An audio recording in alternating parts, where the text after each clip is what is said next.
میں آپ سے یہ جاننا چاہوں گا کہ یہ جو گورنمنٹ ہے پی ڈی ایم یہ الیکشن التوا کرتی جا رہی ہے اور اس کا بہت زیادہ خطرناک نتائج جو ہے عوام بھگت رہی ہے، اس کے بارے میں آپ کیا کہتے ہیں؟ دیکھیں، یہ آئین کی صریحاً جو ہے آئین شکنی کر رہے ہیں جی اور یہ پاکستان کو خدا جانے کس سائڈ پہ لے کے جانا چاہتے ہیں۔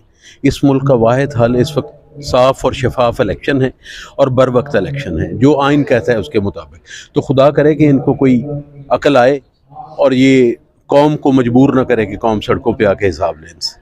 مہنگائی کی جو حالت ہے سر، اس میں ایسے تو لگ رہا ہے کہ جو بھیک مانگ رہے ہیں، خدا نہ خواستہ کل اگر وہ گن پوائنٹ پہ آ گیا اور اپنا حقوق لینا شروع کر دے تو اس وقت پاکستان کی کیا حالت ہوگی؟ یہ پاکستان کو اسی طرف انارکی کی طرف لے کے جا رہے ہیں، اسی لیے میں کہہ رہا ہوں کہ الیکشن ہو اور تاکہ عوام کی سہولت کے لیے کچھ ہو سکے۔ صحیح بات سر، وہ یہ کہ کیا الیکشن فیئر آپ دیکھ رہے ہیں کہ الیکشن جو ہے وہ فیئر ہوں گے اور یا اس میں کوئی دھاندلی نہیں ہوگی؟ یہ جتنا انہوں نے لوگوں کو تنگ کیا ہے، یہ تمام کوششیں کریں گے، مگر ان کی کوششوں کے باوجود بھی انشاءاللہ تعالی یہ دوبارہ اقتدار میں نہیں آنے لگے۔ بہت شکریہ۔